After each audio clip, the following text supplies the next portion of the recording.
अस्सलाम वालेकुम। Lecture 106 start हो गया जी कैफ 3 का। आप मंजिल की तरफ रवां दवां हैं, लेकिन ये मंजिल नहीं है, ये पड़ाव होगा।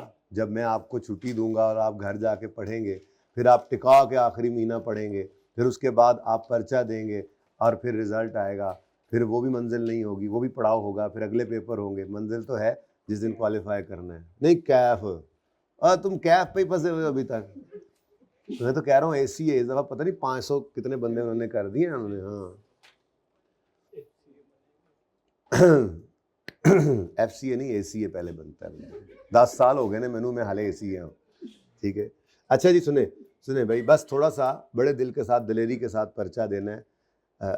सब कुछ हमने पढ़ा हुआ है, पढ़ भी रहे हैं, बाकी पर्चे के अंदर जो रुकेगा वही मारा जाएगा। लेकिन टेस्ट में ये जो अप्लाई करते रहे इस चीज़ को, उनको पता है अजम्पशन लेके भी आगे चलने से काम हो जाता है, क्योंकि जहाँ पर अजम्पशन लेनी है सिर्फ उस फिगर का एक नंबर कटना है, ठीक है, रुकना नहीं है। और कोशिश इसीलिए ये की थी कि हर टॉपिक का सवाल कोई जो है वो एक ही तरह से किया जाए, मैक्सिमम कोशिश ये की गई थी।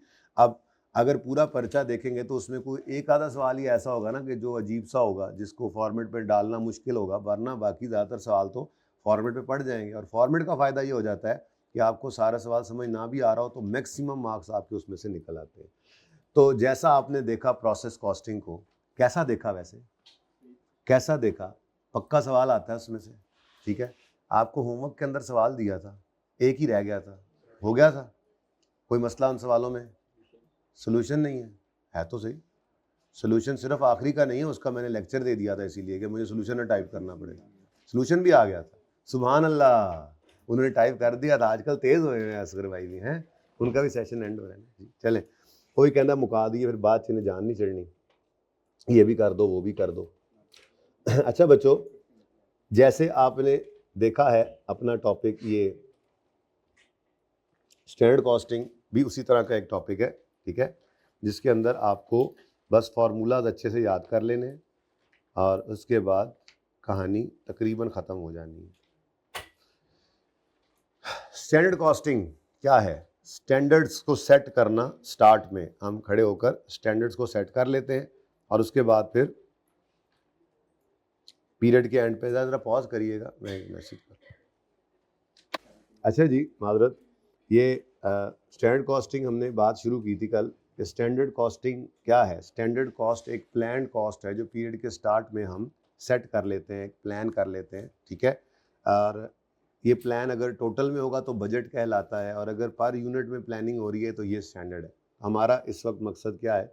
पर यूनिट में प्लानिंग करते हैं हम, ठीक है। तो उस प्लानिंग को, अच्छा सवाल के डेटा के हिसाब से स्टैंडर्ड गिवन हो तो कुछ चीज़ों को टोटल में लेकर जाना पड़ता है, और ऐसे ही कुछ टोटल के अंदर चीज़ें हैं उसको स्टैंडर्ड में लाना पड़ सकता है, दोनों काम करने पड़ सकते हैं हमें, ठीक है। स्टैंडर्ड कॉस्टिंग में सबसे जो बुनियादी चीज़ है वो इस स्टैंडर्ड कार्ड को समझना है। ये स्टैंडर्ड कार्ड, कॉस्ट कार्ड मतलब स्टैंडर्ड कार्ड होगा जिसको हम लाजमी हर सवाल में बनाया करेंगे, ठीक है।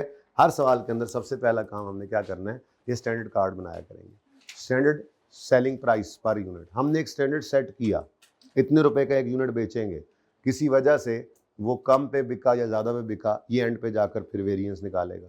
हमने स्टैंडर्ड सेट किया था एक यूनिट पर यूनिट एक यूनिट पर 35 रुपए का मटेरियल लगना है, ये कॉस्ट है।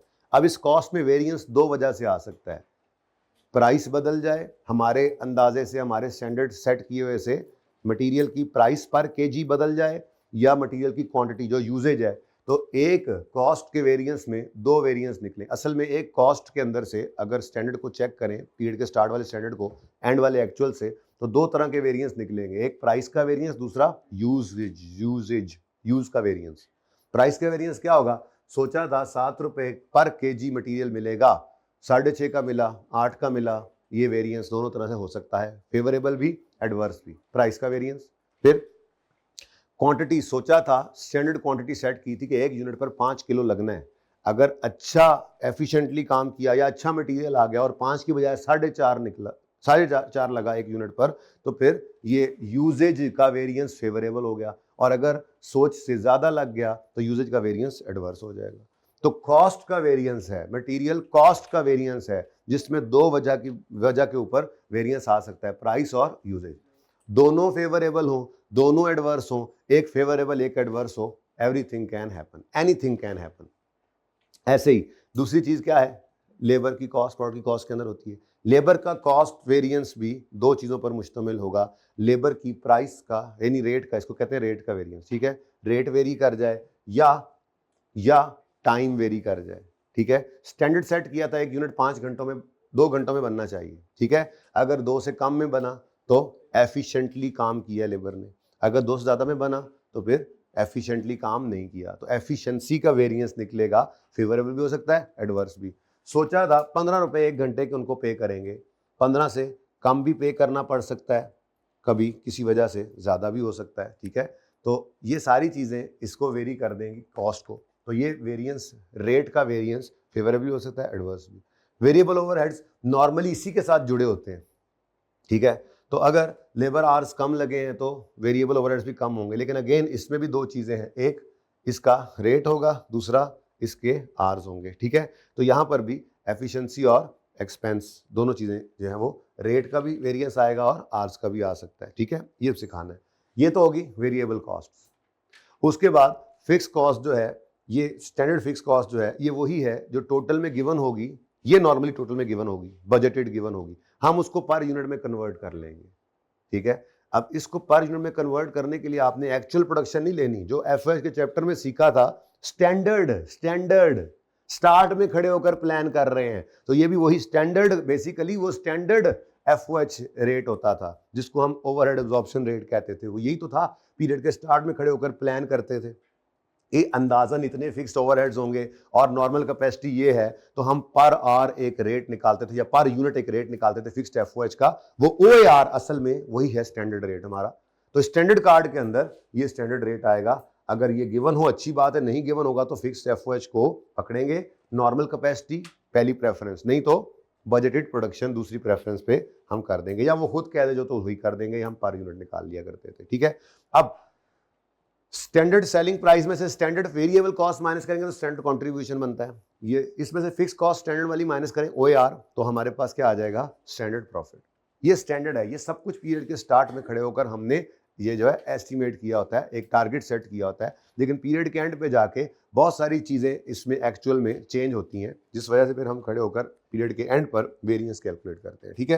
तो बेसिकली ये दोनों टॉपिक्स इकट्ठे ही हुआ करते हैं, इकट्ठे ही पढ़ाए जाते हैं, स्टैंडर्ड कॉस्टिंग और फिर वेरिएंस एनालिसिस, ठीक है। स्टैंडर्ड कॉस्टिंग में वेरिएंस एनालिसिस फिर क्या है, variance analysis is calculation of difference between planned cost जो स्टार्ट में की थी और एक्चुअल कॉस्ट जो अभी आई है पीरियड के एंड पे, to identify favourable and adverse variances, ताकि फिर प्लानिंग करें ना कि कहाँ पे मसला आया है, क्वांटिटी जी वो मटेरियल यूजेज वेरिएंस बड़ा एडवर्स आ रहा है, क्या हुआ, जब डिग डाउन किया तो पता लगा इस दफा सप्लायर चेंज किया था, मटेरियल सही नहीं आया, वापस करो यार उस सप्लायर को, तो ये है इसका फायदा, ठीक है, बात समझ आ रही है। लेबर एफिशिएंसी वेरिएंस ही बड़ा एडवर्स आया, क्या हुआ है, वो वेले बैठे रहते हैं, इधर उधर इधर काम करते ही नहीं, तो एक सुपरवाइजर रखो यार, थोड़ा इंप्रूव करो इसको यार, थोड़ा इनको काम पे लगाओ, बात समझ आ रही है। वेरिएबल ओवरहेड्स भी उसी वजह से, अगर लेबर वेली बैठी रही है तो मशीनें भी वेली चलती रही हैं, बात समझ आ रही है। तो ये फिर जाकर हम देखते हैं कि मसला कहाँ पे आया, महंगाई की वजह से भी मसले आते हैं, नॉर्मली रेट का वेरिएंस किस वजह से आ जाता है, महंगाई, सोचा था फिक्स्ड एफओएच इतने होंगे, ठीक है, बढ़ भी सकते हैं, वेरिएबल ओवरहेड इतने होंगे, लेबर रेट इतना होगा, केजीज इतने रुपए का 1 केजी मिलेगा, तो महंगाई की वजह से भी असर पड़ सकता है, और बाकी यूजेज अपनी एफिशिएंसी इनकी वजह से भी। तो ये कुछ वेरिएंसेस है जो मैंने दो तरह से आपको बताए थे, एक क्या है, एक है प्राइस का वेरिएंस और दूसरा है यूजेज या एफिशिएंसी का वेरिएंस। जैसे मटेरियल के अंदर प्राइस का वेरिएंस क्या होगा जी, कैसे प्राइस का वेरिएंस निकालेंगे, सोच के आप बताएं, छोड़े फॉर्मूला याद हो जाएगा यहीं पे आज ही, बोले। हमने सोचा था स्टैंडर्ड बनाया था, ठीक है, 10 रुपए का 1 किलो मिलेगा, अब एक्चुअल में वो 12 का भी हो सकता है, और अब मेरा सवाल, अगर सोचा था 10 रुपए का 1 किलो आएगा, अगर वो 12 का आया है, तो मैंने अगर स्टैंडर्ड को इधर रख लिया, स्टैंडर्ड रेट को, और एक्चुअल रेट को इधर रख लिया, तो मेरा फॉर्मूला ऑटोमेटिकली मुझे क्या आंसर दे रहा है, जरा बताओ। -2 का मतलब क्या है, मेरा ये प्राइस का वेरिएंस एडवर्स है, ठीक है। और अगर यहां पर मैं 8 कर दूं तो +2 क्या बताएगा, फेवरेबल है। तो इसलिए कॉस्ट के जितने वेरिएंसेस होंगे उनमें मैं स्टैंडर्ड को पहले रखूंगा। ठीक है, ये फॉर्मूला बन गया। अब ये 3 चीजों का वेरिएंस है, ये आपको याद तो है, आप बता दो आपको याद है। स्टैंडर्ड रेट पर केजी माइनस एक्चुअल रेट पर केजी, ये एक पर केजी, ये पर यूनिट 1 केजी का आपके पास वेरिएंस आ गया। अब उसके बाद आपने ये देखना है कि आपने टोटल एक्चुअल क्वांटिटी परचेज कितनी की, पूरे पीरियड का तो ऐसे ही निकलेगा ना। तो फॉर्मूला क्या बना, फॉर्मूला क्या बना, मटेरियल के प्राइस वेरिएंस का फॉर्मूला है स्टैंडर्ड रेट, मैं शॉर्ट फॉर्म यूज कर रहा हूं, को मसला तो नहीं, standard rate minus actual rate into total actual quantity use या परचेज, यूज या परचेज, ये प्राइस का वेरिएंस है, परचेज लेना है तो टोटल एक्चुअल क्वांटिटी परचेज। किसी को समझ नहीं आ रहा TAQ क्या है तो खुद लिख ले एक बार अभी अपने पास, TAQ is equal to total actual quantity. Okay, और सही है। स्टैंडर्ड SR की समझ नहीं आ रही, ये सनरूफ नहीं है, SR का मतलब है स्टैंडर्ड रेट, एक्चुअल रेट का मतलब AR का मतलब एक्चुअल रेट। तो किसी ने लिखना है तो अपने लिए लिख ले, मैं नहीं लिख रहा। Total actual quantity, TAQ total actual quantity. ठीक है जी, चलो स्टैंडर्ड रेट ये इस तरह से अपने पास लिख लो यार, मैं लिख ही देता हूं अब एक बार। एक्चुअल रेट, AR का मतलब क्या है, एक्चुअल रेट, अभी तक जो सामने एब्रीविएशन मैं यूज कर रहा हूं, actual total actual quantity TAQ है, टोटल एक्चुअल क्वांटिटी। आगे क्या लिखा हो, परचेज्ड, परचेज्ड वो मैंने अलग लिख दिया, TAQ परचेज या यूज वो तो बात की बात है, TAQ परचेज यहां पर लेना है, कोई मसला। स्टैंडर्ड रेट ये देखो, ये देखो, ये देखो, ये स्टैंडर्ड रेट, ये स्टैंडर्ड रेट, ये स्टैंडर्ड रेट, स्टैंडर्ड रेट और एक्चुअल कहां से मिलेगा, वो सवाल बताएगा, डेटा से मिलेगा। अच्छा, उसके बाद लेबर के लिए भी प्राइस का वेरिएंस है, इसको रेट का वेरिएंस कहते हैं। लेबर रेट मतलब वो प्राइस की तरह से standard rate minus actual rate into total actual quantity purchase, नहीं hours paid, hours paid, worked नहीं पेड। देखो अब यहां पे आइडल टाइम का आएगा, एफिशिएंसी का वेरिएंस यहां से निकलेगा। क्या मतलब, काम तो उन्होंने सही मानों में किया सिर्फ 12 घंटे, लेकिन 2 घंटे वेले भी बैठे रहे, हमने तो 14 घंटे के पैसे देने, वेला ना बैठने देते, ध्यान रखते उनका। तो यहां पर प्राइस का वेरिएंस निकलना, तो जितने घंटों की पेमेंट की है वो वेरिएंस है। बात समझ आ रही है। तो फॉर्मूला क्या बना, फॉर्मूला क्या बना, आप बताओ, आप बताओ, standard rate minus actual rate into total actual hours paid. अब ये TAH क्या है, ये बड़ा मसला है यार, खुद आप लिखते नहीं, ये क्या है, टोटल एक्चुअल आवर्स, ठीक है, पेड, पेड यहां पे लिखा हुआ है, ठीक है। TAH का मतलब क्या बता दिया। चलो जी, अब नॉर्मली आपको पता ही है कि आपके जितने घंटे लेबर काम करती है उतने घंटे मशीनें चलती हैं, क्या ख्याल है। तो वेरिएबल ओवरहेड एक्सपेंडिचर वेरिएंस का निकालना भी ऐसे ही होगा, लेकिन उसका रेट बस बदल जाएगा, जैसे आप पहले भी करते थे। लेबर रेट पर आवर कुछ और था और वेरिएबल ओवरहेड का रेट कुछ और होता था, तो बस रेट बदलेगा, ठीक है। तो standard rate, standard rate minus actual rate into total actual hours paid, है ना जी। नहीं जी, मैंने बचपन से आपको एक बात सिखाई थी कि ओवरहेड्स हमेशा सिर्फ प्रोडक्टिव आवर्स के लेने हैं। अभी मैं आपको एक बात बता रहा था, पेड तो वो आवर्स हैं जितने को उन्होंने पैसे दिए हैं, असल में हो सकता है उन्होंने उससे कुछ कम टाइम काम किया हो और आइडल आवर्स भी हो। तो हमारी अजम्पशन फिर यही हुआ करती है कि जब वो वेले बैठते हैं तो मशीनें काम नहीं करती, वेरिएबल ओवरहेड नहीं लग रहे होते। बचपन से एक चीज सिखाई हुई है, क्या कि ओवरहेड्स, वेरिएबल ओवरहेड्स हमेशा प्रोडक्टिव आवर्स के ऊपर लगेंगे। इसलिए मैं यहाँ पर टोटल एक्चुअल आवर्स पेड नहीं लूंगा, टोटल एक्चुअल आवर्स वर्कड लूंगा। जितने घंटे काम हुआ, बीच में वो वेले बैठेंगे ना, मैंने पहले ये बोला कि मशीनें चलती नहीं, मशीनें चलती नहीं छोड़ते हैं, मशीनें चलाने के लिए मशीनें ऑटोमेटिक हैं, बंदे हट के बैठते हैं, मशीनें बंद हो जाती हैं, नॉर्मल असम्पशन ये है, ठीक है। तो वो तो सुबह इन हुए, अंगूठा लगाया, आउट हुए, अंगूठा लगाया, 12 घंटे उनके बने, हमने 12 घंटे उनको पे कर दिए। अब बीच में वो 2 घंटे उन्होंने ब्रेक भी की, उन्होंने नमाज भी पढ़ी, उन्होंने खाना भी खाया, उन्होंने थोड़ा ऐसे वेलियां भी मारी, चाय की भी ब्रेक की, तो इफेक्टिवली उन्होंने काम सिर्फ 10 घंटे किया। तो पेमेंट तो उनको 12 घंटे की होगी, लेकिन काम तो उन्होंने 10 घंटे किया। ठीक है, अब लेबर का रेट वेरिएंस निकालते हुए टोटल एक्चुअल आवर्स पेड लेने हैं, लेकिन वेरिएबल ओवरहेड्स का वेरिएंस निकालते हुए टोटल एक्चुअल आवर्स वर्क लेने हैं। ये भी बेसिक्स में बताया था आपको। फिर कई बार ये बात भी हुई थी जब सवाल में आया था कि वेरिएबल ओवरहेड्स को हमेशा आपने प्रोडक्टिव आवर्स की बेस पे लेना है। ठीक है, प्रोडक्टिव आवर्स की बेस पे मशीनें चलती हैं जब काम होता है तो बस, नहीं तो नहीं चलती। टोटल मशीनें कौन सा वेली बैठी हुई हैं, उन्होंने अंगूठा लगाया और इन हुई हैं, और फिर बाहर होते आउट होंगी, दरमियान मशीनों ने चाय भी पीनी है, कॉफी भी पीनी है, मशीनों ने खाना भी खाना है, मशीनों ने कुछ नहीं करना होता। इसलिए टोटल एक्चुअल आवर्स वर्कड, ये फर्क, छोटे छोटे फर्क है। कल मेरा दिल था ये लिख कर भेज देते, आप याद कर रहे थे, लेकिन चलो आप लोगों को एक दिन और प्रोसेस को जरा अच्छे से कंक्लूड करने में मिल गया। अब प्रोसेस को आपने तय करके रख लिया है, कोई नहीं दोबारा रिवाइज करने की जरूरत। 10 दिन बाद छुट्टियां हो जानी है, उसी वक्त ही करना। हो गया रिवाइज, वो रिवाइज दी है, स्टैंडर्ड कॉस्टिंग रिवाइज दी है। आप सिर्फ ये प्रोसेस आप सिर्फ स्टैंडर्ड में फोकस करो। इन 10 दिनों में ये ऐसे तैयार कर लो कि ये बिल्कुल रिवाइज हो।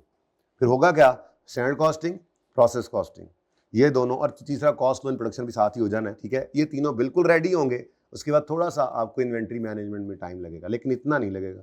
फिर असल में टर्म टेस्ट की बरकत से, ये मैंने इसलिए ज़्यादा टर्म टेस्ट में नहीं रखे थे, मैंने शुरू से टर्म टेस्ट नहीं दिया, जानबूझ के नहीं दिया था, ये वो उस पर टाइम लगाने की बजाय इनको और पक्का कर ले। तो फिर 16वां chapter inventory management decision making का 16वां चैप्टर, और उससे पीछे बीच में सीवीपी एनालिसिस, ये आपके तकरीबन तैयार ही हैं। ये आपको 5-6 दिन में इंशाल्लाह मैक्सिमम आप इनको रिवाइज फटाफट कर लेंगे। फिर जब आप पिछले टॉपिक्स में जाएंगे तो थोड़ा सा शायद टाइम आपको ज़्यादा लगे, हालांकि वेटेज इनकी ज़्यादा है, लेकिन उन पर शायद थोड़ा सा टाइम ज़्यादा लगे। अगर इनको 5 दिनों में किया तो हो सकता है वो कम टॉपिक होकर भी 4 से 5 दिन ले जाए। 20 से 25 नंबर का, फिर उठा के देख लो ना, उठा के देखो ना। इस मैंने तो आपके लिए बनाया था, आप लोगों को मिला नहीं था ये, वैसे शुरू में आप लोगों को ये मिला भी था, हाँ, लेकिन वो आपने उस पर पकौड़े रख के खा लिए उन्हें, छोटे भाई को दे दिए उन्हें आपने। ये फिर दोबारा मैं भेज दूंगा आपको, ये देखें ना जी, ये देखें, ये स्टार्ट में बना हुआ भाई, ये भी नहीं पता आपको, इधर देखें, ये जनाब ग्रिड है जिसके अंदर इन 2 टॉपिक्स के अलावा सिर्फ टारगेट कॉस्टिंग है। इतनू सा चैप्टर है, और आप चेक कर लो, मैं 20 से 25 कहता हूं to be on safer side, 25 से नीचे तो है ही कोई नहीं। मैं सिर्फ इसलिए कहता हूं कि आपके परिचय में कुछ ऐसा ना हो जाए जिसमें 5 को नंबर कम हो जाए, छोटा सवाल आ जाए को, सर आपने तो कहा था 25 से 30, मैं 20 से 25 कहता हूं, एवरेज 25, देख लो ये तो 30 तक जा रहा है, 35 तक भी गया, 25 से नीचे तो है ही नहीं। ये सिर्फ 2 टॉपिक्स हैं, तीसरा क्या, टारगेट कॉस्टिंग तो इसको भी साथ ही कर लेना, इसी ग्रिड की तरह से करना है इसको। तो जब आप ये तीनों टॉपिक कर लोगे तो आप कहोगे ले भाई 5 नंबर पे आ गए पक्के इंशाल्लाह। और ये हैं भी ऐसे कि कॉपी पेस्ट टाइप टॉपिक्स हैं। ठीक है, इनके अंदर ज्यादा मार्क्स स्कोर करने का जो है वो क्वेश्चन है। उसके बाद ये भी तकरीबन कॉपी पेस्ट है। ठीक है, इन्वेंट्री वैल्यूएशन थोड़ा सा आपको तंग करता था उस वक्त, लेकिन अभी आपका वो लेवल नहीं है। अभी करेंगे, देखूंगा कोई एक आधा सवाल को बचा हुआ मिल जाए मुझे, मैं वो करवा दूं आपको। वो सवाल जब करवा रहा हूँ तो आपको खुद महसूस हो रहा होगा कि नहीं यार, अब मामला और हो गया। अब हमें कॉस्ट अकाउंटिंग चूंकि सारी आती है, तो ये छोटी मोटी चीजें वो मौका जरा डिफरेंट टाइम पे हो गया था ना वो। ठीक है, अब इन्वेंट्री कॉस्ट इवैल्यूएशन है, ओवरहेड्स है, एबीसी है, लेबर कॉस्टिंग है, कॉस्ट ऑन प्रोडक्शन बहुत आसान है, करवाना है। 16 नंबर का मैंने कहा 2-3 अटेम्प्ट पहले आया था, इस दफा भी आ सकता है। और उसके बाद मार्जिनल एब्जॉर्प्शन है। ये भी सारे कॉपी पेस्ट टाइप टॉपिक्स ही हैं। अब इनमें से भी अराउंड 30 मार्क्स आ जाते हैं। ठीक है, तो ये तकरीबन 55 से 60 नंबर इनमें से आ जाते हैं, जिनमें बहुत ज़्यादा परेशानी नहीं होती। कभी कभी लेबर कॉस्टिंग भी डिसीजन मेकिंग दे देता है हल्की सी, लेकिन इतना मसला नहीं है, चलो कोई बात नहीं। वो जिस टॉपिक में ये भी डिसीजन मेकिंग दे देता है इसकी भी, तो उस दफ़ा में डिसीजन मेकिंग ज़्यादा आई होती है ज़रा ठीक है, फिर आपका ये टॉपिक, ठीक है, जिसमें डिसीजन मेकिंग में आपको ज़्यादा परेशानी होती थी, लेकिन इसमें भी बेटा आप कहो कि बिल्कुल परेशानी है, नहीं।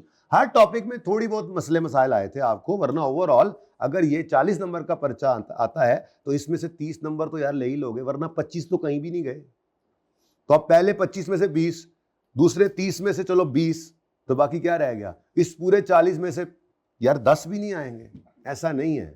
ठीक है, बस रुकने वाला गया।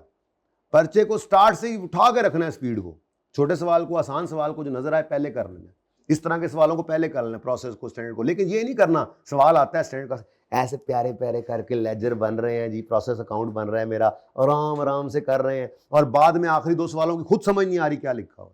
नहीं, क्वेश्चन नंबर 1 लिखो, right from the word go, speed को उठा के रखो। स्पीड करना है आसान सवालों को, ताकि किसी मुश्किल के लिए टाइम बचे।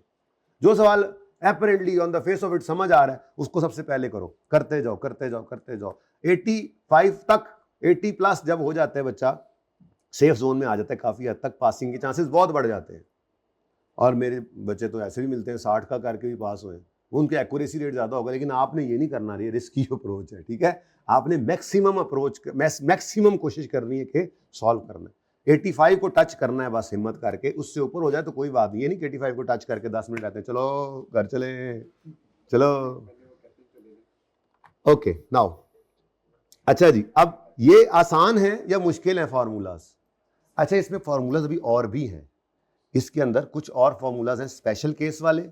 एक तो हमने इस फिक्स्ड ओवरहेड वॉल्यूम को तोड़ना होगा कैपेसिटी और एफिशिएंसी में, देखेंगे इंशाल्लाह।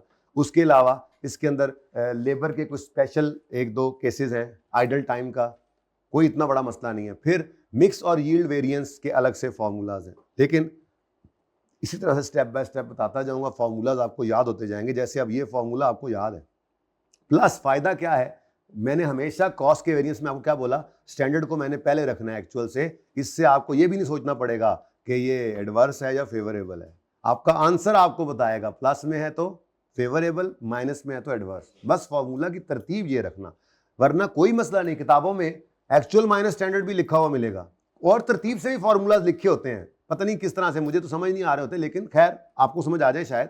पर उसमें फिर ये कि आपको सोचना भी पड़ेगा लॉजिकली। अगर मिसाल के ऊपर स्टैंडर्ड और एक्चुअल की तरतीब बदल देंगे, अब रूल उलट हो जाना है, कभी स्टैंडर्ड पहले कभी एक्चुअल पहले, फिर हर दफा आपको वेरिएंस को देखकर सोचना पड़ेगा। तो क्या मुसीबत है पहले स्टैंडर्ड रखने में, जब आपको आंसर बता देगा प्लस और माइनस ही के फेवरेबल है या एडवर्स। सही है। तो कॉस्ट के फॉर्मूलाज में, वेरिएंसेस के फॉर्मूलाज में स्टैंडर्ड पहले रख लिया हमने, ठीक है। अच्छा, अब ये जनाब फिक्स्ड ओवरहेड एक्सपेंस का वेरिएंस है, ये हमेशा टोटल में निकलेगा, ये हमेशा टोटल में। कैसे निकालोगे आप इसका, ये फिक्स एफओएच का एक्सपेंस वेरिएंस होगा बजटेड टोटल।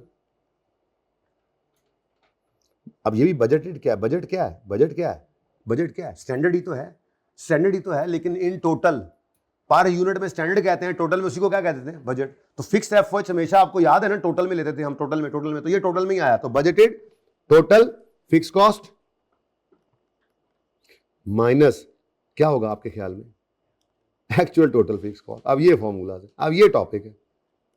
अब इस टॉपिक में से भी माशाल्लाह से तकरीबन 15 को नंबर का सवाल आ जाता है, बुरी से बुरी अटैम्प्ट में भी 7-8 का तो आया ही होगा, मिस तो कोई भी नहीं हुई। चलो आप ओपन किया हुआ तो देख ही लेते हैं, देखिए जरा। स्टैंडर्ड कॉस्टिंग में 8 नंबर का आया, 19 का आया, 8 का आया, 10 का आया, 15 का आया, 17 का आया, बीच में एक दफ़ा नहीं भी आया। लेकिन जब नहीं आया था उसमें टारगेट कॉस्टिंग आ गया था, कोई ऐसा मसला नहीं है, ठीक है। ये दोनों टॉपिक्स में से तो पक्का आपको 14, 16, 20, 16, 15, एक दफ़ा 8 भी आया। लेकिन जब इधर 8 आया तो उसने निकाल लिया ये रिसेंट अटेम्प्ट के अंदर। ग्रिड तो यही है ना, टोटल 3 टॉपिक्स हैं, बल्कि तो देखा जाए तो 2 ही हैं, तीसरा तो बरकत के लिए आप कर लेते हैं, कभी कभी आ जाता है। लेकिन है इतना छोटा सा टॉपिक कि रिस्क क्यों लें। इस ग्रिड के 25 नंबरों के लिए 3 टॉपिक्स किए हुए हैं आपने, तो 25 नंबर तो कम अज कम इसमें से आते हैं। और आप देख चुके हैं इन तीनों टॉपिक्स में कोई ऐसा चैलेंजिंग टॉपिक नहीं है। चैलेंजिंग प्रोसेस कॉस्टिंग चैलेंजिंग था, लेकिन आपकी इतनी मेहनत है, आपने जोर लगाया था, अब वो नहीं है चैलेंजिंग इतना, ठीक है। तो कोशिश करिएगा बेटा पास अब हो जाए, हैं, ठीक है। अब मैं तो ये कह, तरला ही है साडा ते हुण तरला ही है, रह ही तरला गया हूँ, गला उंज बह गया हूँ। अच्छा जी, budgeted total FOH minus fix total FOH, ठीक है जी। फिक्स कॉस्ट की बजाय एफओएच ना लिख दूं, एफओएच और एक्चुअल टोटल एफओएच, ठीक है जी। और सही है, ये सारे कॉस्ट के वेरिएंस आ गए। सेल को बाद में देखते हैं। अब यूजेज वेरिएंस का मतलब क्या है, एक यूनिट बनाने के लिए क्या स्टैंडर्ड सेट किया था जी, 2 किलो लगेगा मेरी एग्जांपल में, ठीक है। अब हमने तो बात करनी होती है पीरियड के एंड पे टोटल्स के अंदर, टोटल में क्या मामला हुआ। अब स्टैंडर्ड 1 केजी, 1 यूनिट का स्टैंडर्ड गिवन होगा, तो क्या करना है उसको टोटल करने के लिए क्या करना है, याद रखना स्टैंडर्ड फॉर एक्चुअल होता है। जिसको मैं आपको रेफर करता हूं, बिल्कुल बुनियाद में आपको एक बात बताई थी, OAR निकालते थे आप, प्री डिटरमिन्ड रेट। OAR निकल आया, बजट्स को फेंक दिया, फिर जब उसको एब्जॉर्ब कराते थे तो कौन सी प्रोडक्शन लेते थे? एक्चुअल। यहाँ पे तो ये OAR को मैं कह रहा हूँ स्टैंडर्ड है, ऐसा ही है। इसका मतलब यहाँ पर भी स्टैंडर्ड रेट को एक्चुअल क्वांटिटी जो प्रोड्यूस किया उससे मल्टीप्लाई करोगे तो आपको वो मिलेगा कि आपका स्टैंडर्ड क्या था, स्टैंडर्ड फॉर एक्चुअल। ये मैंने लेबर में आपको करवाया था, ये काम लेबर में किया था। ये 1 यूनिट बनाने के लिए मुझे 2 घंटे अलाउड है, एक्चुअल मैंने 500 यूनिट्स बनाए हैं, तो 500 इंटू 2 करें तो 1000 यूनिट्स अलाउड थे स्टैंडर्ड फॉर एक्चुअल। ये टोटल में आया, लगाए कितने? 900। वाह वाह, 100 घंटे तुमने सेव कर लिए, बोनस देते थे, याद आ रहा है? तो standard for actual, standard start में सेट किया था और उसको मल्टीप्लाई किससे करना है? एक्चुअल क्वांटिटी जो यूज किया आपने मटेरियल की, या एक्चुअल आवर्स जो मतलब आपने जो एक्चुअल जो प्रोडक्शन की है, ठीक है? तो स्टैंडर्ड फॉर एक्चुअल, क्या याद रखना है? Standard for actual. Standard for actual ही होता है हमेशा। OAR स्टैंडर्ड रेट था, OAR बजट एफओएस को स्टार्ट में स्टैंडर्ड रेट था, जब उसको एब्जॉर्ब करवाते हैं तो एक्चुअल प्रोडक्शन लेते हैं, ठीक है? कैपेसिटी यूजेज कहां पे लिखा हुआ है? क्या था? नहीं, वो तो मैंने यहां बता दिया है ना, ये स्टैंडर्ड ही है, क्योंकि यहां सब कुछ स्टैंडर्ड है। ये बजटेड टोटल फिक्स कॉस्ट है। 1 मिनट, टोटल फिक्स कॉस्ट लिख दिया मैंने, अल्लाह मुझे माफ करे।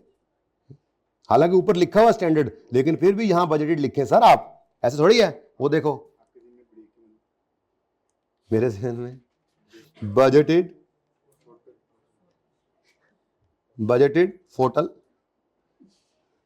टोटल फिक्स कॉस्ट, ठीक है? तो ये भी क्या है? स्टैंडर्ड। ये भी क्या है? स्टैंडर्ड। नॉर्मल कैसे स्टैंडर्ड, बट स्टैंडर्ड, सब स्टैंडर्ड ही है। तो ये OAR को जब एब्जॉर्ब करते थे तो एक्चुअल लेते थे। बहरहाल छोड़े इस बात को, सादा बात इतनी याद रख लें, एफिशिएंसी यूजेज वेरिएंस के अंदर आपने स्टैंडर्ड फॉर एक्चुअल करना होता है। क्या करना होता है जी? Standard for actual. इधर देखो,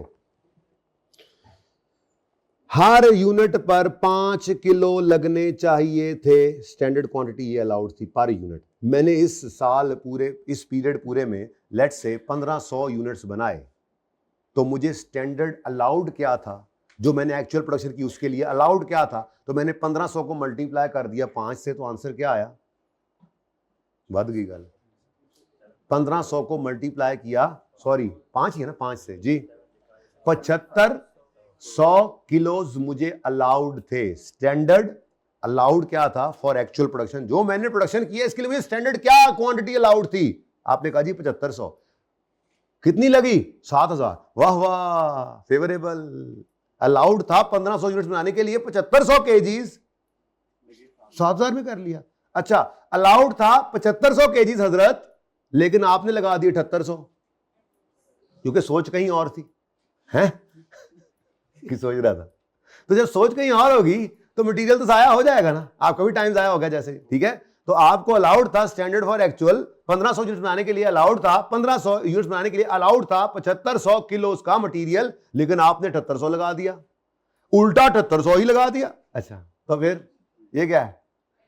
एडवर्स वेरिएंस है। यूजेज का वेरिएंस क्या हो गया? एडवर्स, ठीक है? तो फॉर्मूला तो पहले ही तैयार हो गया, गर्मा गर्म फॉर्मूला तैयार है जी। क्या? टोटल स्टैंडर्ड क्वांटिटी, मैंने टोटल लिखा है TSQ, टोटल स्टैंडर्ड क्वांटिटी। मुझे पर यूनिट स्टैंडर्ड नहीं चाहिए, पर यूनिट तो क्या था? 5 किलोज पर यूनिट कितने किलोज चाहिए थे? 5। ये पर यूनिट स्टैंडर्ड है, मैं कह रहा हूं टोटल निकालो, तो फिर हमने 5 को एक्चुअल प्रोडक्शन से मल्टीप्लाई किया था, ठीक है? तो टोटल स्टैंडर्ड क्वांटिटी अलाउड, मैं यहां लिख देता हूं, आज पहला दिन है, for actual output, actual production के लिए कितना अलाउड था, तो total standard quantity allowed for actual output minus, और एक्चुअल में आपने कितना यूज कर दिया, मैंने ये बोला, तो ये क्या चीज है फिर? Total actual quantity consumed, used, ठीक है? अब यहां से आपको मिल गया कि 500 किलो बचाए हैं आपने, या 200 किलो 300 किलो ज्यादा लगाए हैं आपने। अब ये तो किलोज आ गए, ये तो क्वांटिटीज हैं, हमें तो रुपीज में वेरिएंस चाहिए, तो इसको मल्टीप्लाई कर देंगे स्टैंडर्ड रेट से। तो आपका वेरिएंस आ गया यूजेज का। ठीक है, तो TSQ क्या है, नया एब्रिविएशन आ गया जी, TSQ।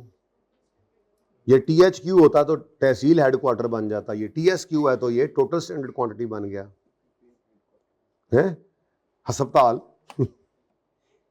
तो टोटल स्टैंडर्ड क्वांटिटी, ये टोटल स्टैंडर्ड क्वांटिटी जो है, ये टोटल स्टैंडर्ड क्वांटिटी जो है, याद रखना इसका आपने उर्फे आम में नाम रखा हुआ है, ये क्या है, standard for actual, standard for actual, ये याद रखने के लिए ऐसे भी कह सकते हैं आप।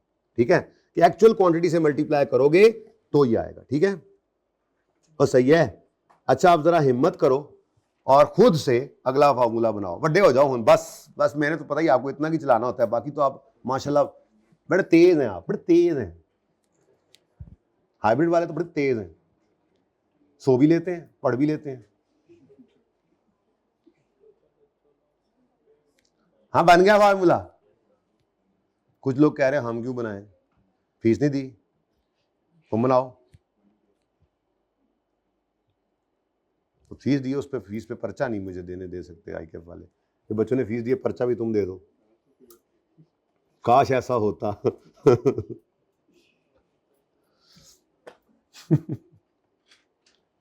कहते काश ऐसा होता, और तुम खुद इस काबिल बनो काबिल। मस्जिद में कह रहे होते कारी साहब। अच्छा जी, हाँ जी, टोटल स्टैंडर्ड क्वांटिटी है ना। और अब ये वो लेबर वाला आ गया ना, ये पहले पढ़ लिया था। अब लेबर एंड पे करना होता तो यहाँ पे ये सिखाता, लेबर में काम आ जाता। तो कोई ना कोई चीज कहीं ना कहीं एक जगह पढ़ के दूसरी जगह काम आ जाती। पहले कोई चीज पढ़ लें तो दूसरी जगह यूज कर लेते हैं। अगर उसमें कोई चीज पहली बार आ जाए तो पता ही आपको, गोलियां इधर से उधर से इधर तो चलती रहती हैं। ठीक है, अब total standard hours allowed for actual output, standard for actual. ये वो मैंने जो मिसाल दी, जो सवाल हमने लेबर में किए थे, याद करो, छोटे छोटे सवाल थे। मैंने वहां पे सवाल लिखा होता था स्टैंडर्ड टाइम क्या है, 2 घंटे पर यूनिट। और वो कहता है जी एक्चुअल में उन्होंने 1000 यूनिट्स बना लिए हैं। तो हम कहते थे अच्छा 2 घंटे इंटू 1000 करो तो 2000 घंटे स्टैंडर्ड अलाउड थे मुझे। कितनी देर में काम किया है, तो जी उन्होंने 900 घंटे में काम किया। हम कहते थे अच्छा 900 नहीं, 2000 घंटे बने, 1800 घंटे में उन्होंने काम किया। वाह वाह, 200 घंटे उन्होंने बचा लिए, चलो तुम्हें इस पे बोनस देंगे। बात समझ आ रही है। तो standard for actual, total standard hours, total standard hours allowed for actual output. हो गया सफा, total standard hours allowed for actual output. अब माइनस क्या करें, टोटल एक्चुअल आवर्स पेड, है ना। हाँ, कंज्यूम्ड वर्कड, एफिशिएंसी का फॉर्मूला निकाल रहे हो भाई, पेमेंट से कोई ताल्लुक नहीं है। एफिशिएंसी कैसे निकलेगी, नहीं समझ आई तुम्हें ये बात। यहां पेड ले लें, पेड क्यों नहीं ले सकते भाई, पेमेंट तो हमने काम के बगैर वाले आवर्स की भी कर दी थी। यहां पे मैं एफिशिएंसी कैलकुलेट कर रहा हूं, मेरी लेबर ने एफिशिएंटली काम किया या नहीं। तो कितने घंटे काम किया, जो काम उन्होंने इतने घंटे में किया है उसके लिए अलाउड इतने थे, ये वेरिएंस निकाल रहे हैं। अलाउड कितना हमने किया था उनको, लेट्स से 7500 घंटे आपने कहा था कि केजीज थे, वो केजीज थे। चलो, एक यूनिट पर आपको 3 घंटे, हमारा है तो सही सवाल मौजूद, एक यूनिट बनाने पर 2 घंटे आपको अलाउड है। अभी हमने कितने यूनिट्स बनाए थे, हैं 1500 यूनिट्स बनाए थे। तो 1500 यूनिट्स बनाने हो, हर यूनिट पर अलाउड हो 2 घंटे का टाइम, तो इसका मतलब अलाउड टाइम कितना है मेरी लेबर को भाई, जहां हैबिट से निकल गए मौके पे तुम हैं जी, 3000 घंटे स्टैंडर्ड अलाउड थे मुझे इस प्रोडक्शन करने के लिए। ये जो 1500 यूनिट बनाए हैं, इसके लिए हमने लेबर को अलाउ किए थे 3000। हमने कहा 3000 घंटे में ये काम हो जाना चाहिए। अब अगर उन्होंने 250 घंटे में कर लिया तो ये वर्क लेने हैं ना, पेड तो नहीं लेने। कर लिया काम कितने घंटे किया उन्होंने, यही काम 28 घंटे में कर लिया, तो 200 ये 250 में तो 200 घंटे बच गए। और अगर उन्होंने 3100 घंटे लगा दिए तो 1 घंटा 100 घंटा ज्यादा लग गया। तो पहले में एफिशिएंसी से काम किया, अच्छे वाली एफिशिएंसी से फेवरेबल वेरिएंस आ रहा है। दूसरे में एफिशिएंसी क्या है, नहीं सही थी, एडवर्स वेरिएंस हो गया। तो भाई यहां पर वर्क लेने हैं, पेड ना ले लेना। ठीक है, छोटा छोटा फर्क है बस यही। तो total standard quantity, total standard hours allowed for actual output minus total actual hours worked, worked, ठीक है, इसको मल्टीप्लाई किससे करें, ये तो आवर्स आएंगे, स्टैंडर्ड रेट, ये स्टैंडर्ड रेट पर केजी वाला मटेरियल का, ये स्टैंडर्ड रेट पर केजी वाला लेबर का, ठीक है। TH पहले लिखा हुआ है, शुक्र है। चलो जी, अब TSH नहीं लिखा हुआ टोटल स्टैंडर्ड आवर्स है, समझ ही जाओ कुछ। Total standard hours, hours. ख़वातीन हज़रात तवज्जो फरमाएं, वेरिएबल ओवरहेड एफिशिएंसी का वेरिएंस निकालें, खुद निकालें, आप निकालें। आपको कोई किस डेथ की मेडिसिन है, आप, मैंने डिजीज की नहीं कहा, गल इत्थे पहुंच गई, किस डेथ की मेडिसिन है।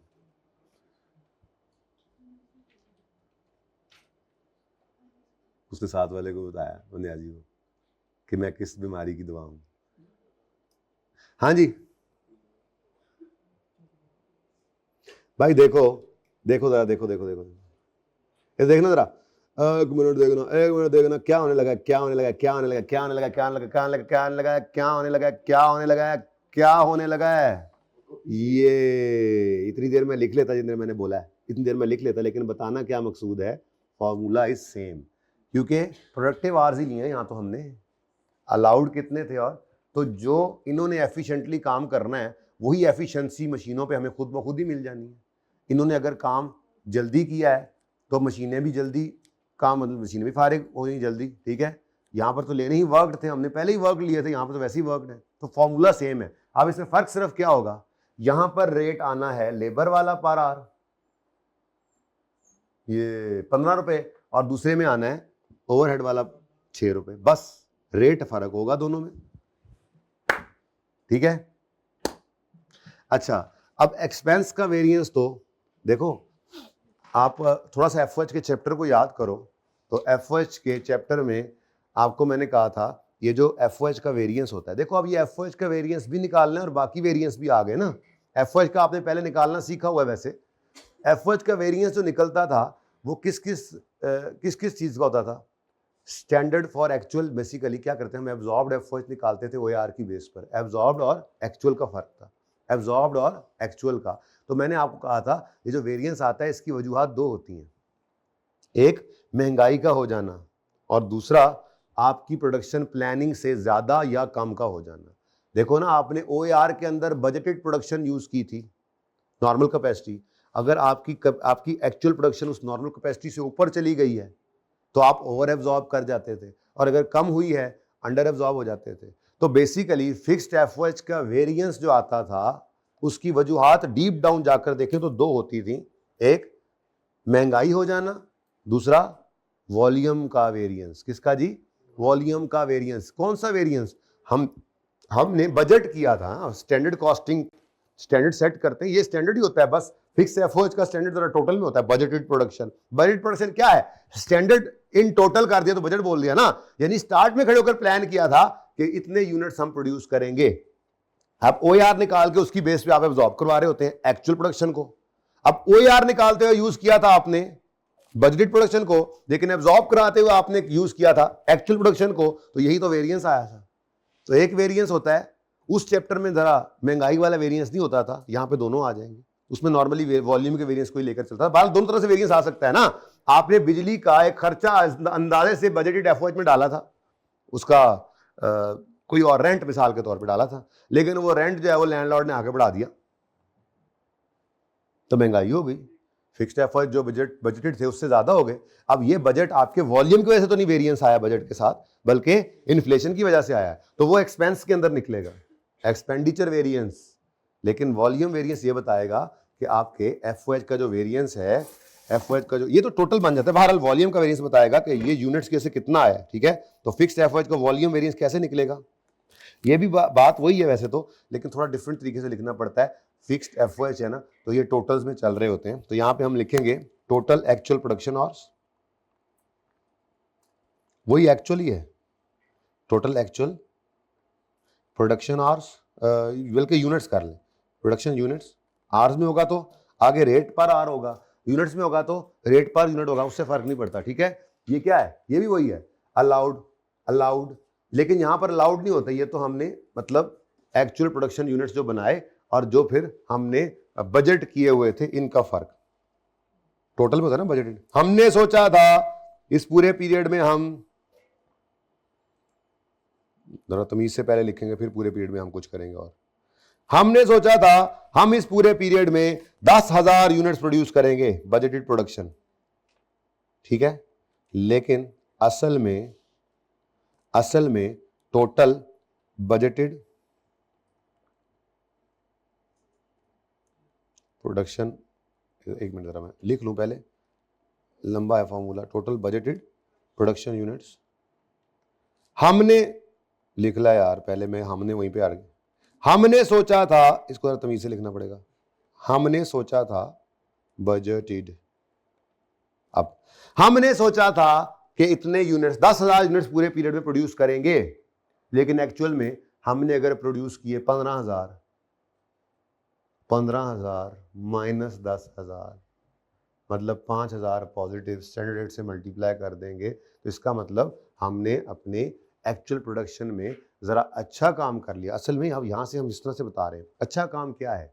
अगर आपने सोचा था 10,000 यूनिट्स बनाएंगे तो वो यार 10,000 की बेस पे निकाला था, आपने एक्चुअली 15,000 यूनिट्स बना लिए, तो इससे होगा कि आप ओवर एब्जॉर्ब करवाओगे। असल में क्या कर लिया आपने फिक्स कॉस्ट को ज्यादा नंबर ऑफ यूनिट्स के ऊपर डिस्ट्रीब्यूट कर लिया है ना। ज्यादा यूनिट्स बनेंगे तो पर यूनिट कॉस्ट उसी हिसाब से फिक्स कॉस्ट तो कम होगी।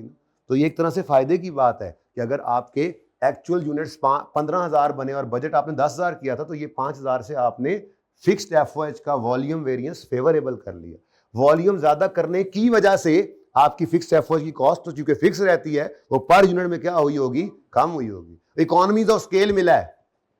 और अगर आपने सोचा था 10,000 यूनिट्स बनाएंगे, सिर्फ 8 बनाए हैं, तो भाईजान फिर तो आपको उल्टा पर यूनिट आपको कॉस्ट उल्टा ज्यादा पड़ गई, वो फिक्स कॉस्ट उतनी रहनी थी, इकोनॉमी ऑफ स्केल कम मिली, तो ये इधर 8 करो माइनस 10 करो तो ये माइनस में आंसर आएगा, ये एडवर्स है। बहरहाल ये तो आपको समझाने के लिए था, वैसे तो आपको फॉर्मूलाज में ये तो बहुत आसान लगा। यहाँ पे सब क्या रखे हुए हैं आपने, स्टैंडर्ड, ठीक है, यहाँ पे देखो स्टैंडर्ड, बस स्टैंडर्ड टोटल के लिए एक्चुअल का मल्टीप्लाई कर देना, ठीक है ना, standard minus actual, standard minus actual, standard minus actual, इससे आपको ऑटोमेटिकली क्या आंसर मिलेगा कि अगर पॉजिटिव है तो फेवरेबल होगा, नेगेटिव तो एडवर्स।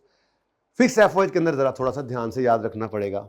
एक्सपेंस वेरिएंस बहुत आसान है, बजट जो किया था टोटल एफओएच को, ठीक है, और जो एक्चुअल टोटल एफओएच आए, तो इसमें बजट अगर ज्यादा था एक्चुअल कम है, बजट ज्यादा किया था एक्चुअल कम हुआ, तो फिर ये एक्सपेंस का वेरिएंस फेवरेबल आ गए, ठीक है। और अगर बजट किया था उससे एक्चुअल में ज्यादा आ गए, तो ये तो आपका खर्चा, ये टोटल है, इसमें सब कुछ ही होता है, ये ना समझो कि सिर्फ ये इसकी वजह से है। मैं तो ये कह रहा हूँ एक्सपेंस का ये वेरिएंस है, ठीक है। अब वॉल्यूम की वजह से कितना वेरिएंस आ रहा है, तो हमने यहाँ पर क्या लेना है, टोटल एक्चुअल प्रोडक्शन यूनिट्स जो किए हैं प्रोड्यूस, और बजट क्या किया था, लेकिन इससे तो यूनिट्स आएंगे तो फिर स्टैंडर्ड रेट से मल्टीप्लाई कर दोगे। इधर देखना जरा, इंपॉर्टेंट बात देखना जरा, यहां पर क्या है, स्टैंडर्ड रेट पर यूनिट। असल मेरी एग्जांपल में स्टैंडर्ड रेट मैंने पर यूनिट निकाला हुआ था ना, ये पर आर भी हो सकता है, आप ओआर पर यूनिट भी निकाल सकते हैं, पर आर भी निकाल सकते हैं, समझ आ रही है। पर आर भी निकला होता तो पर यूनिट कर लेते। जैसे मिसाल के वो कहता कि जी आपका ओआर जो है वो 2.5 रुपए है पर आर, 2.5 रुपए है पर आर, और 1 यूनिट पर 2 घंटे मशीन चलती है, तो 2.5 रुपए पर आर इंटू 2 करते तो 5 रुपए पर यूनिट बन जाता। मतलब पर आर भी हो सकता है रेट, पर यूनिट भी हो सकता है, कोई मसला नहीं है। लेकिन चूंकि मेरे सवाल में पर यूनिट निकला हुआ था, तो मैंने यहां पर भी यूनिट्स लिए और इधर भी रेट पर यूनिट ले लिया। तो ये डेटा के हिसाब से प्लस माइनस हो सकता है, कोई मसला नहीं। आप ये फॉर्मूला लिख लें, रेट आपका सवाल में पर आर गिवन हो तो उसको पर यूनिट में कन्वर्ट कर लेना, नहीं है तो कोई मसला नहीं। यहाँ पे आपने टोटल प्रोडक्शन के आर्स ले लिए, बजट प्रोडक्शन के आर्स ले लिए, तो रेट भी पर आर ले लें, बात तो एक ही होनी है। ओके, सवाल के हिसाब से चलेंगे। तो ये जनाब आपके बेसिक वेरिएंसेस है, कहानी खत्म है यहाँ पे। अब बस 2 वेरिएंसेस रह गए बेसिक्स में, तो तस्वीर बाद में खींचना, अभी 2 वेरिएंस रहते हैं, ठीक है। अब वो है सेल के वेरिएंस। अब ये पिछले चारों कॉस्ट के वेरिएंस थे, इनमें स्टैंडर्ड को पहले रखना है एक्चुअल से। उसके पीछे लॉजिक क्या दी है, कोई वैसे कोई लॉजिक नहीं है, यही लॉजिक है कि आपके लिए आसानी है कि आपको पॉजिटिव आंसर मिला करेगा वो फेवरेबल होगा, नेगेटिव मिलेगा तो एडवर्स। समझाया था आपको, ठीक है ना। अब बस ठीक है, एक बार समझ लिया, पर्चे में आसानी रख लो, याद ऐसे कर लो ताकि कम से कम वेरिएंस का आंसर निकले तो ये ना बैठ के सोचना पड़े कि ये फेवरेबल है या एडवर्स है, ये अच्छा हुआ या बुरा हुआ। पक्का ही कर लिया हमने ये स्टैंडर्ड पहले और एक्चुअल बाद में, तो हम प्लस और माइनस सही देख लेंगे। लॉजिकली समझ ले, हर हर हर हर चीज को समझे, लेकिन पर्चे के लिए शॉर्टकट लाजमी होना चाहिए, टाइम नहीं जाया करना वहां पे, ठीक है। अब ये कॉस्ट थी तो इसमें स्टैंडर्ड पहले रखने से आपका काम जो है वो चल रहा था। अगर इसी तरह से अगर आपने सेल में स्टैंडर्ड पहले रखा तो क्या वो भी आंसर सेम देगा? क्या उसका रूल भी सेम होगा? रूल उलट होना है। ये इनकम थी, ये एक्सपेंसेस है, ये इनकम है, ये एक्सपेंसेस है। तो अगर यहाँ पर मैंने स्टैंडर्ड पहले रखवाया है तो आपको फेवरेबल पॉजिटिव और एडवर्स नेगेटिव पता लगता है, तो फिर सेल के अंदर ये नहीं करना स्टैंडर्ड पहले रख लो, वरना फिर उलट सोचना पड़ेगा। तो उलट सोचने की बजाय हम फॉर्मूला उलट कर लेते हैं। हम यहाँ पर क्या लेंगे क्या कर लेंगे हम यहाँ पे कर लेते हैं जी। अब देखो सेल का प्राइस वेरिएंस, हमने सोचा था एक यूनिट कितने का बेचेंगे, 100 का, एक्चुअल में वो 110 का बिक गया, favourable price variance, favourable price variance, price बढ़ गई फेवरेबल। हमने सोचा था 100 का बिकेगा, डिस्काउंट देना पड़ गया जी, 95 का बेचा, एडवर्स। तो अगेन ये भी यहां पर भी वही आ गया, लेकिन यहां पर आपने स्टैंडर्ड को पहले नहीं रखना, एक्चुअल को पहले रखना है, ताकि पॉजिटिव आए तो फेवरेबल, नेगेटिव आए तो एडवर्स। ये इनकम है ना, इसलिए उलट हो रहा है, सिर्फ इसलिए थोड़ी सी एहतियात कह रहा हूं। इस तरतीब पे याद रखोगे, एक बार समझा तो रहा ही हूं। जैसे मिसाल के तौर पर मैंने कहा, अगर आप लिखते हो ऐसे स्टैंडर्ड रेट 100, एक्चुअल आया है जी 110। अब ये फायदे की चीज है, नुकसान की चीज है? फायदा है, फायदा है। प्राइस प्राइस प्राइस, एक मिनट, मैं रेट नहीं लिखता, सेलिंग प्राइस पर यूनिट और actual, standard selling price per unit और actual selling price per unit. आप समझ आ रही है? देखो, तो 100 रुपया सोचा था कि एक यूनिट की प्राइस होगी, 110 आई, फायदा या नुकसान? लेकिन अगर मैं स्टैंडर्ड को पहले रख के इसको रखूंगा तो आंसर क्या आएगा आपका? अब फिर आपको सोचना पड़ेगा। ये तो उलट हो गया ना, ये तो एडवर्स लग रहा है, क्योंकि आपको तो मैंने कहा है बस आंसर जो होता है प्लस वो फेवरेबल होता है, माइनस होता है, एडवर्स क्यों होता है? क्योंकि मैंने वो कॉस्ट के वेरिएंसेस में स्टैंडर्ड को पहले रखवाया था, इस वजह से होता है, ठीक है? ऐसा थोड़ी हो जाता है। तो फिर अब अगर ये वो कॉस्ट थी तो ये इनकम है, उलट है, तो फिर इसको थोड़ा सा उल्टा दें। आप एक्चुअल सेलिंग प्राइस को इधर रख लें और स्टैंड को इधर रखें। अब क्या आया? अब सही है, ठीक है ना? तो बस इतनी सी एहतियात है, फॉर्मूला तो वैसे ही आना है, standard minus actual, standard minus actual. यहां पे भी स्टैंडर्ड माइनस एक्चुअल से काम हो जाना था, एक्चुअल क्वांटिटी सोल्ड लिख लेते तो, लेकिन उससे जरा रूल उलट हो जाता है, इसलिए सेल के वेरिएंस में जाकर बड़ा कम मांगता है, सेल का वेरिएंस ज्यादा यही मांगता है। लेकिन चलो सेल के वेरिएंस में जाके क्या कर दो, इसको ऐसे लिखना शुरू कर दो कि actual selling price per unit, मैंने एक्चुअल भी लिखा भाई, पता नहीं वो कुछ और सोच रहे थे, actual selling price per unit minus standard selling price per unit, ठीक है जी, इनटू, अब बताओ टोटल एक्चुअल क्वांटिटी क्या?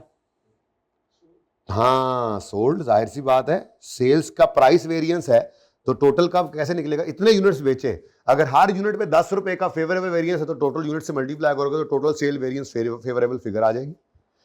तो थोड़ी सी एहतियात क्या की, समझ आइए ये वजह। अब ये एक बार सोच लिया, आज फॉर्मूला ऐसे याद कर लिया तो जिंदगी आसान हो गई ना। क्या आपने कॉस्ट के फॉर्मूला में स्टैंडर्ड को पहले रखा, एक्चुअल को बाद में रखा। अब हर एक को ऐसे सोचने की जरूरत नहीं है, टाइम लगता है इसमें, तो आंसर खुद ही बताएगा, फेवरेबल एडवर्स, फेवरेबल एडवर्स। जबकि इनकम के सेल के वेरिएंस में गए, सेल के वेरिएंस में गए तो आपने एक्चुअल पहले रख लिया, इससे भी अब काम वही हो जाएगा आपका। फॉर्मूला तो जैसे मर्जी लिख लो, फॉर्मूला ये भी ऐसे लिख सकते थे, एक्चुअल माइनस स्टैंडर्ड, कोई मसला नहीं है, लेकिन फिर सोचना पड़ता, किसी में एक्चुअल किसी में स्टैंडर्ड पहले लिखो, कोई मसला नहीं, आंसर वुड बी करेक्ट। कोई दुनिया की ताकत ये नहीं कि गलत लिखा है आपने, फॉर्मूला है ना, लेकिन आगे फिर सोचना पड़ेगा आपको, हर एक बार सोचा नहीं जा सकता, टाइम बड़ा जाया होता है। तो स्पीड काम करने का तरीका क्या है? कॉस्ट के फॉर्मूलाज में समझ के फॉर्मूलाज लिखे हैं, तकरीबन याद भी हो गए, थोड़ी सी एहतियात बोली है। ये कॉस्ट के फॉर्मूलाज में स्टैंडर्ड पहले एक्चुअल बाद में, और सेल के फॉर्मूलाज में, सेल के वेरिएंस के फॉर्मूला में एक्चुअल पहले स्टैंडर्ड बाद में। इससे फायदा ये होगा कि आपको इसके बाद कुछ, बल्कि ये भी आपका हिस्सा बन जाना। अभी याद करते हुए ऐसे याद कर लिया, अब ये आपकी तरतीब का हिस्सा पड़ गया। अब आंसर निकालते हुए आपको सोचना नहीं पड़ेगा, आपको पक्का पता है plus is favourable and minus is adverse, और ठीक है। जबकि वॉल्यूम का वेरिएंस निकालना हो तो आपने क्या करना है जी? आपने क्या करना है बोले? एक्चुअल सेल यूनिट्स, जितने यूनिट सेल किए। अब एक आप बजट भी करते हैं ना, स्टार्ट में सोचते हैं, सेल टीम को कहते हैं, वो भी एमओएस, वो budget sale, break even sale, सीप में करके आ रहे हो ना, तो बजट करते हो आप, इतने यूनिट्स बेचेंगे, ब्रेक इवन थोड़ा सा ज्यादा बजट कर लेते हो, तो थोड़ा मार्जिन ऑफ सेफ्टी रखते हो, तो बजटेड सेल, सोचा था इतने यूनिट्स बिकेंगे, बेचेंगे, कोशिश करेंगे, लेकिन एक्चुअल में कितने बिके ये तो डिफरेंट हो सकता है। तो एक्चुअल में से बजटेड माइनस, मैंने पहले एक्चुअल इसलिए कर लिया कि अब इधर देखो ना, ये एक्चुअल और बजटेड, इधर देखो, अगर सोचा था 100 यूनिट्स, 1000 यूनिट्स बेचेंगे, अगर सोचा था 1000 यूनिट्स बेचेंगे और एक्चुअल में आपके 1200 बिके हैं, तो फिर ये 200 के एडवर्स है या फेवरेबल है, इसलिए मैंने एक्चुअल पहले कर दिया। लेकिन अब बस एक बार सोच लिया आपने, कोई नहीं मसला, इसको करेंगे तो फायदा होगा, नहीं करेंगे तब मैं कुछ नहीं कहता, फिर मर्जी आप मेनू की है जी, जैसे मर्जी कर लो। फॉर्मूलाज किताबों में आपको डिफरेंट तरीकों से लिखे मिलेंगे, पर मुझे ये सबसे आसान तरीका लगता है, अपने लिए भी ऐसे ही लगता था, तो मुझे जो अपने लिए आसान लगता है मैं वही आप लोगों को बता दिया करता हूँ। बाकी फिर नलायक आदमी हूँ ना, आप लोगों में से लायक बच्चे भी बैठे होते हैं।